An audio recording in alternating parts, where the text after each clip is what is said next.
Om Namo Bhagavate Vasudevaya. Om Namo Bhagavate Vasudevaya. Om Namo Bhagavate Vasudevaya. Om Namo Bhagavate Vasudevaya. Om Namo Bhagavate Vasudevaya. Om Namo Bhagavate Vasudevaya. Nous continuons donc avec la série sur le nectar de l'instruction par Srila Rupa Goswami et traduit et commenté par Srila Prabhupada. Et aujourd'hui nous sommes au verset numéro 4. Verset numéro 4.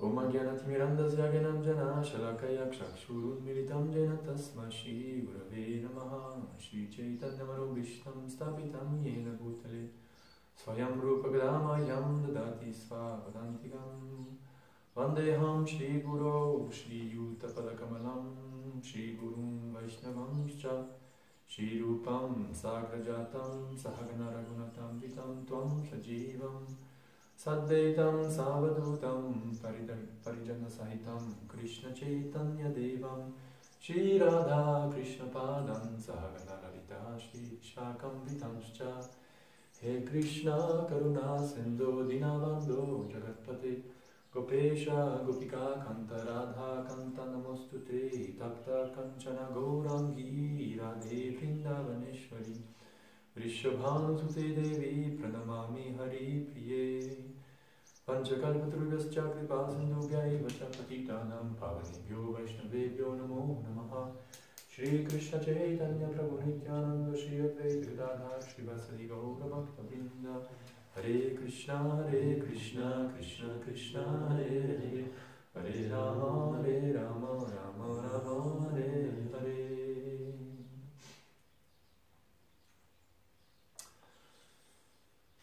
Qui n'aime pas le prasad? Ça c'est un verset qui parle de prasad et d'autres trucs en relation avec le relationnel entre les Vaishnavas et les Vaishnavis.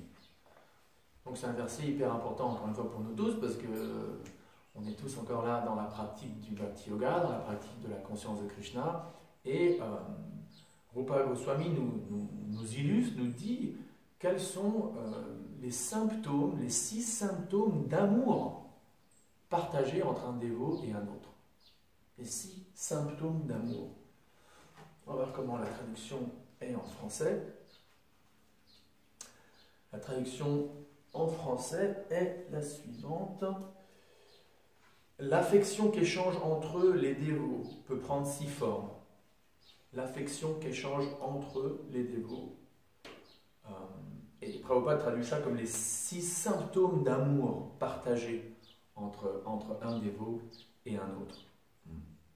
Alors, on va, comme les autres jours, on va les lire l'un après l'autre, d'un trait, et après on va commenter dessus. Donc, voici les 6. Oui,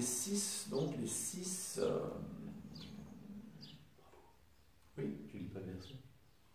Ah si, je vais le lire. Je vais le faire tout de suite, là. Je comprends. Je vais taper directement les descriptions. Non, on va les lire, c'est ce que je disais, on va les lire d'un trait. Donc, les 6, ils sont mentionnés là. Et après, on va commenter dessus, quoi. Donc voici donc les 6 symptômes d'amour, les 6 manières dont les dévots échangent de l'affection entre eux. La traduction. L'affection qu'échangent entre les dévots peut prendre 6 formes. Elle se manifeste par 1 et 2, l'offrande et l'acceptation de présents. Offering gifts in charity, accepting charitable gifts. Numéro 2, revealing one's mind in confidence. L'offrande et l'acte de dévoiler ses pensées et d'appeler celles d'autrui. Et finalement, 5 et 6, d'accepter et d'offrir du prasad. Accepting and offering prasad. Donc, offrir des cadeaux en charité, accepter des cadeaux qu'on nous donne, révéler son mental de manière confidentielle ou de manière secrète, avec confiance que c'est en confidence, poser des questions en confidence, d'appeler celle d'autrui, et finalement accepter et offrir du prasad. Et on va lire un peu le commentaire de Prabhupada. Généralement, quand je commence une classe, j'essaye toujours de parler d'un truc personnel en relation avec ce verset, mais là, franchement, je n'arrivais pas à trouver quelque chose à dire. À part que, bon, ça parle du prasad, et le prasad m'est cher, comme il est cher à nous tous. Mais j'avais pas vraiment d'anecdote spéciale dans ma vie que je peux partager. Donc c'est vrai que ça fait un peu sec de rentrer direct sur la philosophie. Mais bon, effectivement, c'est ce qu'il nous faut. C'est pas vraiment mon anecdote ou ton histoire, ton relationnel, ton expérience. C'est vrai que ça peut inspirer aussi, mais le tofu, parce que là, en anglais on peut dire the meat. On va pas parler de chair ici, mais donc la substance, le plat de résistance, disons, c'est le texte même, quoi. C'est les shastras, c'est les écritures. Donc on rentre direct dessus, tant mieux. Et là, donc, je vais lire la teneur est portée de Prabhupada. Elle est assez longue, donc on va s'arrêter un peu avant. On va s'arrêter pas mal avant. Mais les premiers paragraphes sont intéressants. Dans ce verset, Prabhupada dit, Rupa Goswami explique comment établir des rapports dévotionnels avec d'autres dévots. Les échanges affectueux marquant ces rapports sont au nombre de 6, et là il les répète, comme on vient de le faire. Par exemple, le dévot expérimenté explique et le néophyte apprend en l'écoutant. C'est ce qu'expriment les mots Guyam Akyati Pritchati. Là, c'est déjà le premier point, là. Déjà direct. Comme Krishna dit dans la Bhagavad Gita, Tadvidi Pranipatena, Hare Krishna Intranuja Prabhu, Pariprashina Sevaya, Upadekshanti Te Gyanam Gyanina Sattvadarshinaha, enquiers-toi auprès de la vérité absolue. Pose des questions à un ou à plusieurs maîtres spirituels. Cet acte de poser des questions d'ordre spirituel constitue, selon Rupa Goswami, un des symptômes d'amour entre un dévot et un autre. D'ailleurs, quand on voit le Bhagavatam tout entier, c'est quoi? C'est des questions et des réponses. Des questions et des réponses. Et souvent, l'orateur dit à celui qui a posé la question, « Ah, merci d'avoir posé cette question. Ah, bah, comme on disait l'histoire d'hier, le cordonnier qui pose la question, quel est le bénéfice d'un moment d'association avec un pur dévot? Et la réponse est, oh, quelle question magnifique, quelle question magnifique. » Donc, d'un côté, il y a Krishna qui nous enjoint de s'enquérir auprès de la vérité absolue. Et là, Rupa Goswami nous dit que poser une question comme ça, d'ordre spirituel, donc par excellence, par exemple, ce que Sanatana Goswami a demandé à Chaitanya Mahaprabhu, qui suis-je? Qui suis-je et pourquoi est-ce que je souffre? Question comme ça. Vous vous rappelez du groupe Supertramp? Supertramp? Vous vous rappelez de cette chanson When I was young, it seems that life was so wonderful, a miracle, all it was beautiful, magical. Et Et je l'écoutais beaucoup avec mon neveu Eric. C'était notre chanson favorite. Et dans le break de la chanson, il dit There are times when all the world's asleep, the questions run too deep for such a simple man. Won't you please tell me what we've learned? I know it sounds absurd. Please tell me who I am, who I am, who I am. Dis-moi qui suis-je? Qui suis-je? Qui suis-je? Qui suis-je? Et ça, c'est exactement la question que Sanatana Goswami a posée à Chaitanya Mahaprabhu. Donc des questions comme ça d'ordre spirituel, poser des questions comme ça à un dévot à qui on fait confiance. Dis-moi Prabhu, qu'est-ce qu'il veut dire Krishna dans la Bhagavad Gita quand il dit je suis dans toute chose mais en même temps je ne suis pas dans toute chose.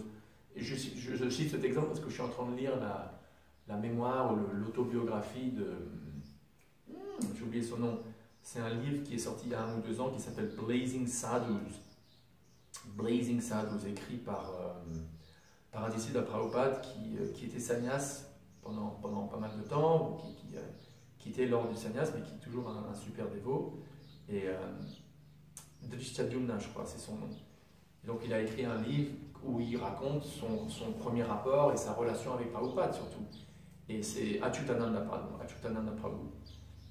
Et ça s'est déroulé comme ça. Il a entendu un ami à lui a dit tiens, il y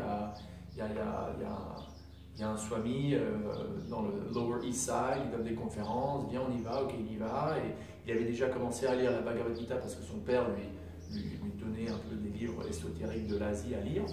Et c'était comme ça, il a posé des questions à Prabhupada.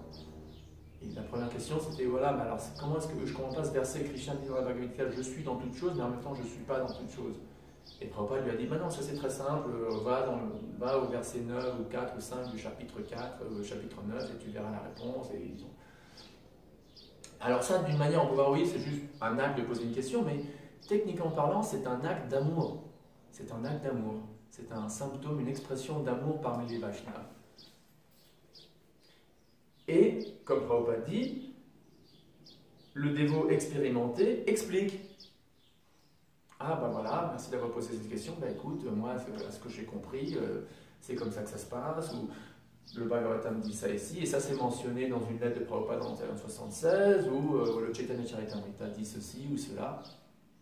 Donc cet acte de poser des questions, de révéler, et ça veut dire aussi, pas nécessairement, parce qu'il y a aussi le concept de revealing one's mind in confidence. Révéler son mental. Ça ne veut pas toujours dire, bah écoute, qu'est-ce que Krishna veut dire ici ou là. Ça peut aussi dire, tu sais quoi, Prabhu, j'ai du mal à suivre les 4 principes. Je suis vraiment faible, je tombe victime à la pornographie, ou je fume des joints de temps en temps. Révéler son mental en confiance. Ou, tu sais, j'aimerais bien... mon fantasme dans la vie spirituelle, c'est de pouvoir ouvrir un centre culturel à Rodrigue ou à Madagascar, ou révéler son mental. C'est un symptôme. Donc c'est un truc qu'on doit faire. Alors après, bien sûr, on doit faire attention à qui on révèle son mental aussi. Surtout si c'est des choses confidentielles de notre vie, on ne va pas commencer à révéler notre mental, disons, ou admettre des lacunes qu'on ait dans notre vie spirituelle, ou des difficultés à un et tous, quoi. On doit utiliser notre intelligence et discerner et vraiment parler de manière confidentielle à des dévots ou à des dévotes en qui on a confiance. En qui on a confiance. Prabhupada continue. Lorsqu'un bhakta ou lorsqu'un dévot distribue du prasad, des reliefs de la nourriture offerte à Dieu, la personne suprême, il nous faut, si nous voulons garder vivant notre esprit dévotionnel, l'accepter comme la grâce du Seigneur reçue à travers ces purs dévots.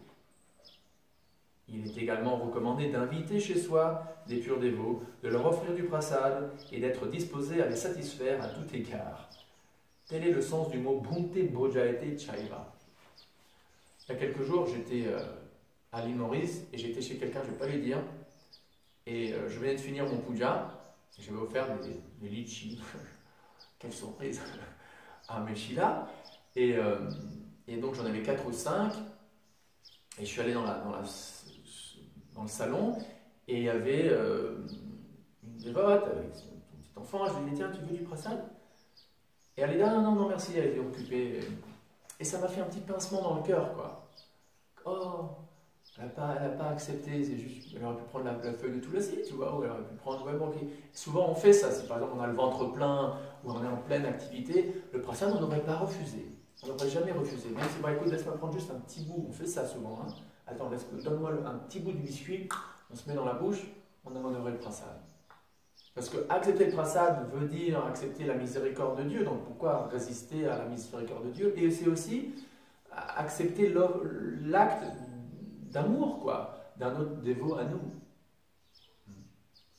Donc le prasad, il faut respecter. Il y a cette histoire que les dévots à Mayapur racontent en relation avec la grande montée de Jagannath. Vous savez, à Mayapur, il y a un temple, le temple de Jagannath, qui a Rajapur. C'est dans la région de Mayapur, c'est à quelques kilomètres du temple, il faut y aller en voiture.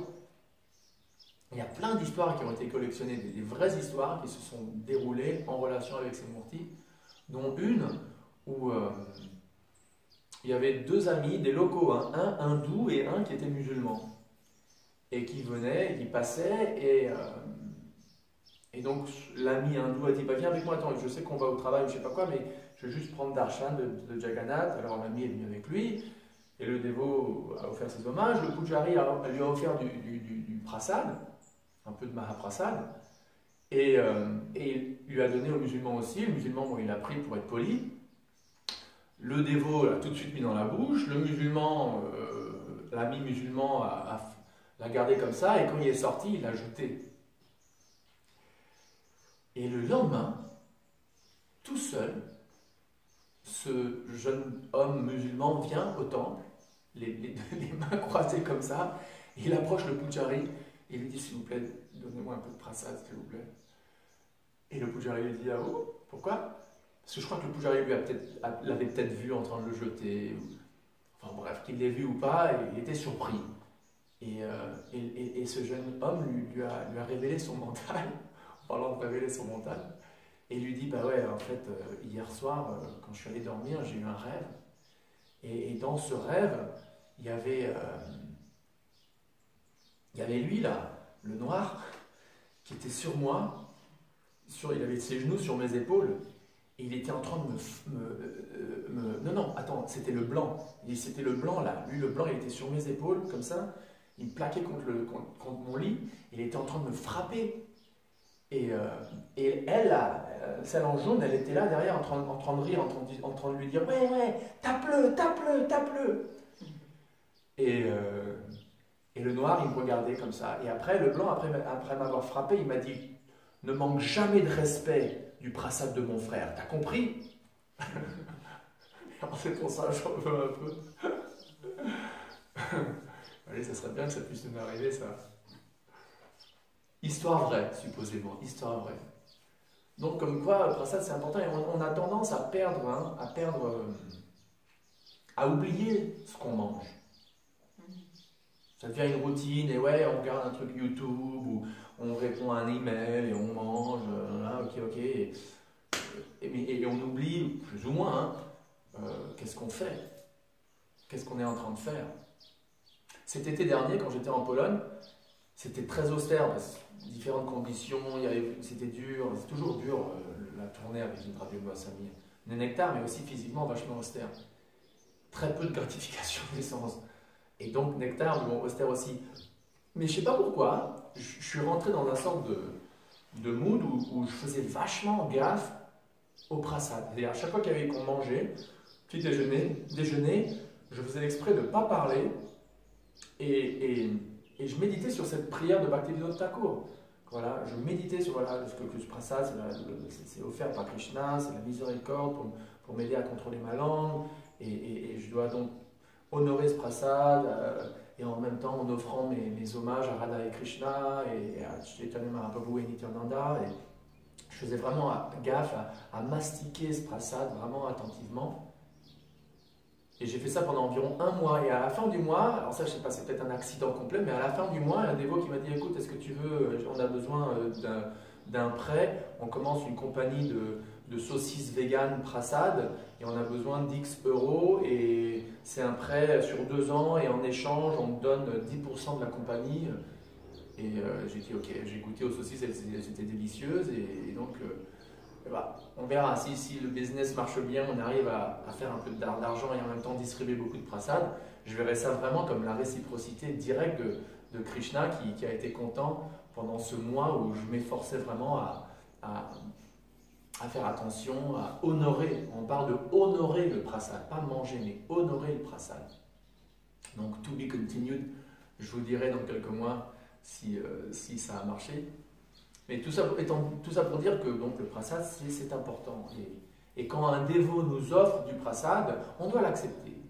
On doit l'accepter. Il y a aussi l'exemple de Sarvabhauma Bhattacharya dans Chaitanya Charitamrita, qui était un grand brahman de caste et tout, très très haut, situé dans l'administration du temple de Jagannath Puri, une grosse tête, une grosse personnalité de la ville de Puri, hyper connue et tout.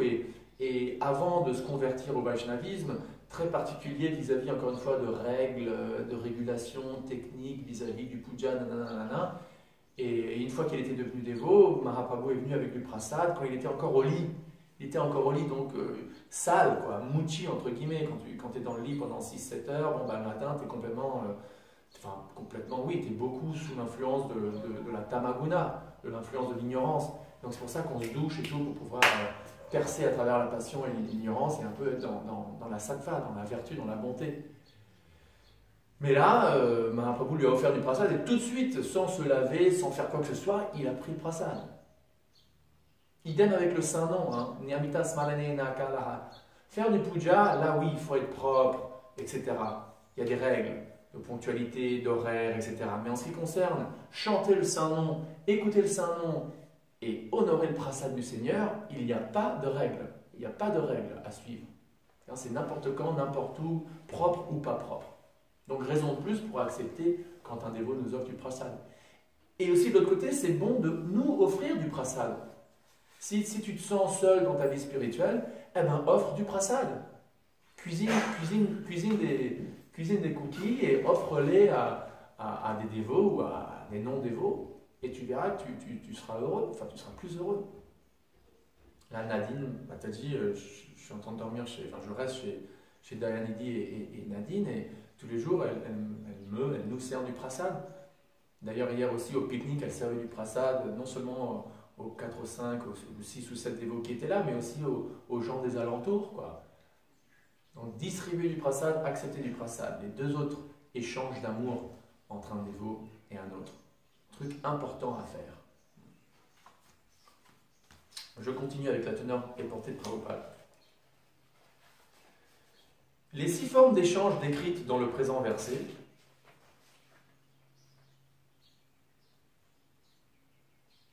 on les appelle donner des cadeaux. On a oublié un peu le premier, pardon. Offrir des cadeaux, accepter des cadeaux. Donc c'est similaire au prasad, donner du prasad et accepter du prasad. Sauf que là, c'est des cadeaux. Donc ça peut être, je sais pas, un nouveau pull, ou une paire de chaussettes, ou ton nouveau CD, ou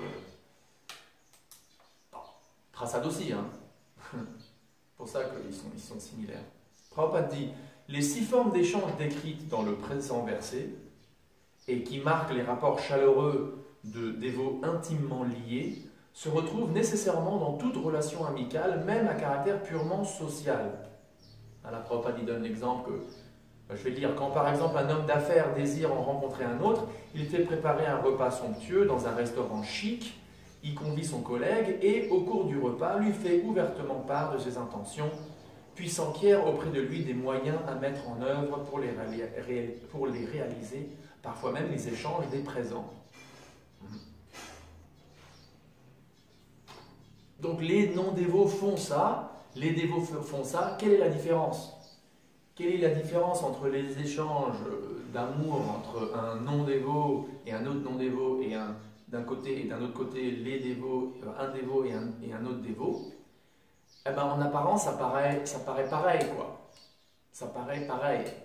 Tout comme par exemple la musique qu'on trouve à la radio qui a rien à voir avec, avec des vibrations sonores spirituelles, en d'autres mots, rien à voir avec Dieu, avec la dévotion à Dieu, avec la spiritualité en général, et des sons qui ont en effet à voir avec la dévotion à Dieu, eh ben, elles peuvent paraître comme étant très similaires. Dans tous les deux cas, ce sont des sons, dans tous les deux cas, il y a des paroles, dans tous les deux cas, il y a des mélodies. Similairement, dans tous les deux cas, il y a quelqu'un qui s'offre un hot dog, un autre qui s'offre un cookie offert à Krishna. Bon, c'est de la nourriture. Dans les deux cas, il y en a un qui demande à l'autre, ouais, écoute, comment est-ce que tu crois que je pourrais gagner plus d'argent? Ou est-ce que tu crois que je sais pas, que Marie voudrait sortir avec moi? Ou tu sais, je sais pas, bref. Et l'autre qui parle de, bah écoute, je sais pas, qu'est-ce que tu crois qu'on pourrait se taper un voyage à Mayapur ou à Vrindavan? Et tu sais, moi, je me suis toujours demandé qu'est-ce que Shukadev Goswami veut dire dans le 4e chant, verset 3, chapitre 3 du Bhagavatam. Ce sont des paroles, donc ça a l'air similaire, quoi. Ça a l'air similaire. Mais il y a une grande différence, et la différence, c'est laquelle? C'est que dans un cas, il y a Krishna au centre. Et dans l'autre cas, il y a Maya au centre, il n'y a pas Krishna au centre. Et c'est ça qui change toutes les données. Qui change toutes les données. Quand on s'enquiert à propos de Krishna, quand on parle ou quand on révèle son mental à propos de Krishna ou à propos de notre relation avec Krishna, ça devient transcendantal. C'est plus sur l'ordre matériel. Similairement, quand on offre quelque chose qu'on a offert au Monty ou à Krishna, ou qui a été offert à Krishna, nous on le distribue. Moi j'adore distribuer du prasad quand il y a des gros festivals, tu sais, comme Parikrama, à Navadvip ou à Vrindavan, et tu as 200 dévots. J'adore distribuer du prasad, c'est super plaisant, quoi. Et pourquoi c'est plaisant? Parce que c'est transcendantal. Et après, au contraire, tu vas dans une cantine à l'armée ou une cantine dans une école primaire, et pareil, il y a 200 personnes et il y a quelqu'un qui distribue de la nourriture pas offerte à Dieu, eh ben c'est complètement différent. C'est d'ordre complètement différent.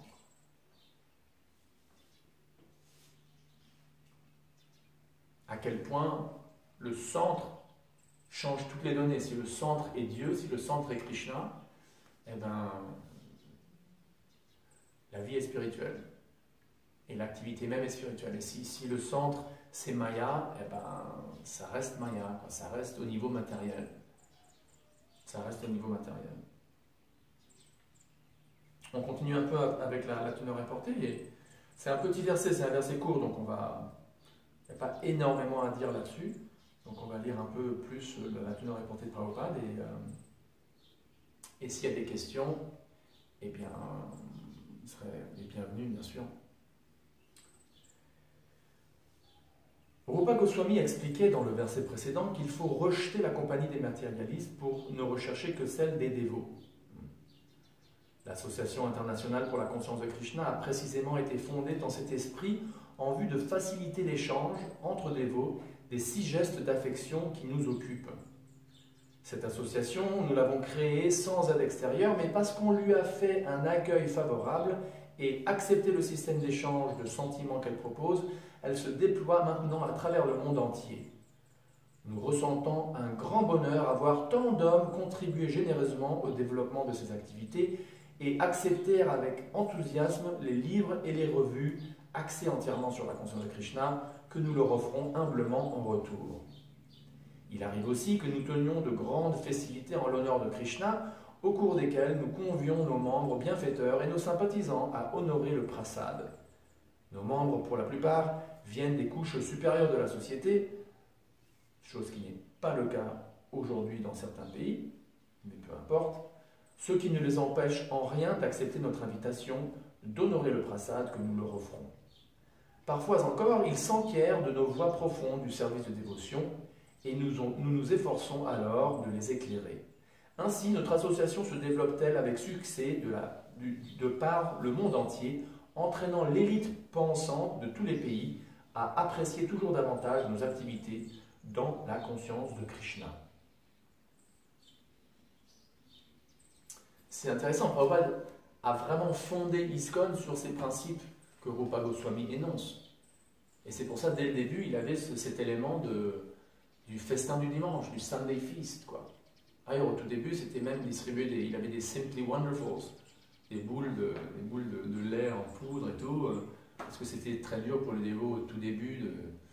C'est toujours difficile pour les dévots, même après 40 ans, mais le changement quand même assez radical, surtout pour eux à l'époque, il y avait des hippies dans le Lower East Side qui étaient presque tous habitués à prendre du LSD, à avoir des sens pas très contrôlés. D'un seul coup, ils sont supposés éviter les intoxicants, etc. etc. Donc Prabhupada leur donnait des Simply Wonderfuls ou des ISKCON Bullets. Un autre mot, c'était des balles, comme les balles de fusil, des ISKCON Bullets, des balles de ISKCON. Et ils avaient le droit d'en prendre quand ils voulaient, quoi. Il y avait une sorte de gros conteneur près de la porte et ils pouvaient en prendre quand ils rentraient, quand ils sortaient, pour aider à... Donc ouais, comme quoi le prasad aussi c'est une arme, quoi, une âme contre Maya. D'ailleurs Bhaktivinoda Thakur dans Sharanagati, il dit que quand j'honore le prasad du Seigneur, j'ai l'impression d'avoir conquéri les 5 directions, le Panchajaya. Quand j'honore le prasad du Seigneur, j'ai l'impression d'avoir conquéri les 5 directions. Donc dès le début du mouvement, dès le début du mouvement international pour la conscience de Krishna, Prabhupada avait établi ce Sunday Feast. Et donc c'est un principe que les dévots de Krishna continuent à maintenir et à essayer de mettre en œuvre dans le monde. Que ce soit comment ça s'appelle, par exemple, le Akshaya Patra, le programme en Inde de distribution de prasad. Soit c'est fait par des dévots qui sont dans un autre truc, c'est les Ritviks, et on va pas parler de ce groupe-là, mais bref, il faut être comme des abeilles qui voient le miel et non pas comme des mouches. Donc ce groupe-là a un programme gigantesque de sponsorisation de prasad, avec l'aide du gouvernement indien, avec, comment il s'appelle, Bill Clinton qui était venu, Modi, le type, j'ai oublié son nom, mais il a reçu une médaille vis-à-vis de la part du gouvernement et il distribue des centaines de milliers de plats de prasad. Donc que ce soit à cette échelle gigantesque ou que ce soit à l'échelle toute petite, comme par exemple Prabhupada faisait au tout début du mouvement en 66, il découpait une pomme. Il donnait une classe, il menait un kirtan, et après il offrait, ou il avait déjà offert une pomme ou deux, et il les découpait en tranches, et c'est ça qu'on distribuait. Alors, selon temps et circonstances, il faut voir ce qu'on peut faire. Il y a des fois où on est obligé d'ajuster notre programme. Par exemple, il y a un temple, je vais dire lequel, c'est à Los Angeles. À San Diego aussi. À San Diego, il y a un grand problème de gens d'SDF, de gens sans domicile fixe. Et donc, pendant des années, au festin du dimanche, ça devenait la cantine pour les SDF à notre temple. Et bien sûr, chaque âme est bienvenue. Chaque âme a besoin de prendre la miséricorde de Krishna, quel que soit le corps dans lequel elle se trouve. Mais ça posait des inconvénients, parce qu'ils venaient, ils se sentaient très mauvais, il y en avait qui étaient fous, et du coup, tant qu'il y a quelqu'un de famille correcte qui vient et qui voit ça, ben non, c'est pas pour moi, quoi. Donc ça rejetait, ça repoussait une clientèle qui, elle, s'intéressait vraiment, pas juste pour manger, mais pour vraiment connaître Dieu et s'approcher de Dieu et tout. Donc quand même, ils sont plus bienvenus, eux, que quelqu'un qui vient juste manger en s'en fichant pratiquement à 100% de ce que les prédicateurs ont à avoir à dire. D'ailleurs, la même chose s'est développée à Los Angeles, où par exemple, tu as le temple, c'est une rue entière, enfin disons un pâté de maisons, et des deux côtés, tu as des propriétés qui appartiennent à ISKCON. D'un côté, tu as le temple de ISKCON, et en face, tu as ce qui était avant un parking souterrain qui est devenu un hall de distribution de prasad. Et donc, pendant que le dévot, que ce soit un sannyasi ou un dévot aîné, tu vois, qui connaît bien les shastras, qui a bien préparé sa classe, est en train de donner sa conférence, son sermon, tu as peut-être 30 personnes dans la salle du temple, et en même temps, en face, tu as 350 personnes qui sont là en ligne, en queue, autour du pâté de maison pour attendre que les portes s'ouvrent pour aller prendre le prasad. Et 80% d'eux sont des SDF. Donc, bon, bah, faut ajuster. Alors, à San Diego, par exemple, ils ont commencé à faire payer pour le prasad. Il faudrait peut-être faire un programme où bon, tu as un jour où c'est de la distribution gratuite et un autre jour, c'est pour les gens qui sont allés au programme d'abord et donc qui ont droit au prasad seulement s'ils sont allés au temple. Ou alors tu réduis le prasad et tu distribues juste, tu vois, un petit bout de halava ou une boisson et un croissant fait maison, fait à Krishna, chose qui ne va pas remplir l'estomac de quelqu'un. Et quand tu fais ça, bon, bah là tu perds les SDF qui viendront peut-être un autre jour quand tu distribues un repas tout entier, mais qui va venir juste pour manger un petit croissant. Donc il faut ajuster, quoi. Le principe de temps et circonstance est très important. Moi, si j'ouvrais un centre, surtout en métropole, je ne crois pas que je ferais un truc avec un festin du dimanche à 7 préparations, parce que je vois à quel point ça coûte cher, à quel point ça demande une main-d'œuvre énorme, et à la fin, souvent, bah, ok, c'est super la distribution de prasad, mais bon, encore une fois, ça peut se faire, comme par exemple Raja Sundar Yati Swami, maintenant à Rouen, quand il était dans ISKCON, il était brahmachari, il faisait un sort de food for life en camion, ils allaient précisément dans des quartiers pauvres, et là, ils distribuaient du prasad gratuit aux gens dans la rue. Et... Donc il y a différentes circonstances, différents temps, mais dans un temple, moi je dirais que le principe de prasad ne devrait pas être oublié. Ça serait un extrême. Mais faire, bah, encore une fois, peut-être comme le modèle de beaucoup d'églises chrétiennes, où à la fin du service, dans le hall d'entrée, tu as une infusion et tu as des bagels ou des croissants ou des biscuits, et voilà quoi. Alors moi, c'est ce que je ferais moi-même, pour que le principe de prasad est là, soit là, reste là, c'est offert à Krishna, donc tu rentres en communion avec Krishna quand tu manges ça, mais en même temps, c'est pas un truc qui va déplacer la clientèle idéale qu'on veut, et faire en sorte que ça devienne un fardeau énorme, au niveau temps, au niveau main-d'œuvre.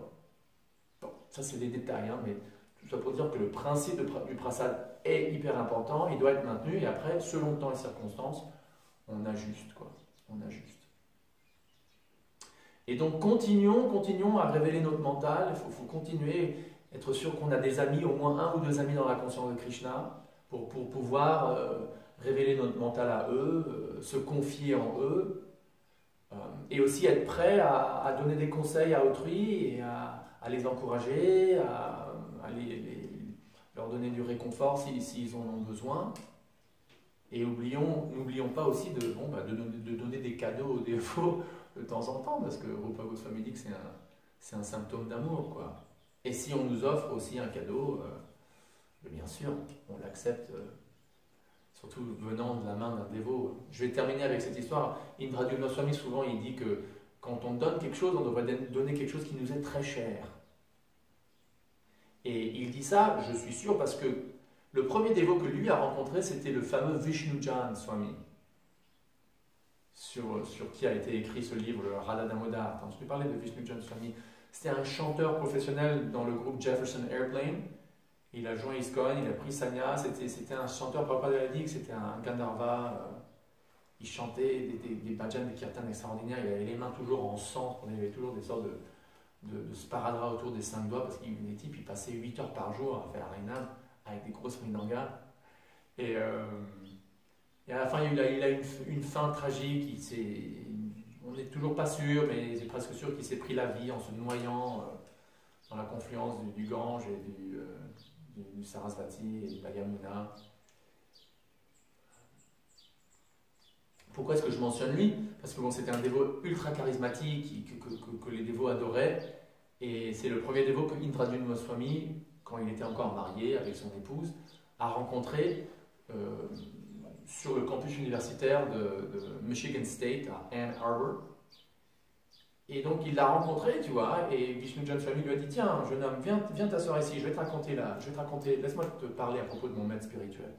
Il lui a parlé de Prabhupada, il lui a prêché, ils ont dormi chez eux, je crois, la nuit même. Je crois qu'ils ont squatté, donc il y avait Vishnu Goswami et un ou deux autres sannyasis qui voyageaient ensemble. Ils ont squatté, ou ils ont dormi dans l'humble appartement de futur Indradyumna Goswami et de son épouse, j'ai oublié son nom. Et le truc, c'est ça, avant de partir,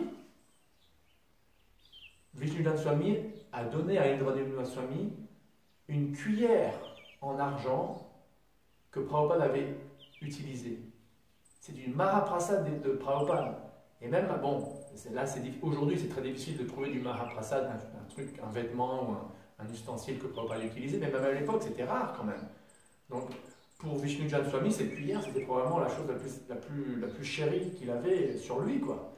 Et il venait de se rencontrer ce Bhakta, j'ai oublié le nom dévotionnel d'Indradyumna Goswami, Tibbets, son nom de famille. Et qui sait, il ne pouvait pas savoir qu'il deviendrait un membre de ISKCON, que dire d'un gourou, d'un grand leader et tout. On parle à tellement de gens à propos de Krishna et il y en a très peu qui s'intéressent et qui s'adonnent à la conscience de Krishna. Mais là, il a dit, tiens, ça c'est un monde spirituel, c'est pour toi. Et il lui a donné cette cuillère de Prabhupada, quoi. Donc voilà, un exemple de donner en cadeau, donner en charité un symptôme d'amour, une expression d'amour entre un dévot et un autre. Jai, y a-t-il quelques questions ou des commentaires? Bhakti Maharaj, il avait dit dans une classe, Bhakti Chaitanya Maharaj, que Krishna ne regardait pas ce que l'on donnait, mais qu'il regardait ce que l'on gardait. Derrière, il dit que, si jamais vous n'avez pas entendu, parce que le micro est vers là, Bhakti Chaitanya Swami dit, ou il a entendu dire, que Krishna ne regarde pas ce qu'on donne, mais il regarde ce qu'on garde pour nous. Ok, Jai, eh bien, demain, on continue avec la série sur Nectar d'instruction, avec le verset numéro 5. Hare Krishna. Hare Krishna. À demain, Jai Prabhupada, Jai Rupa Goswami.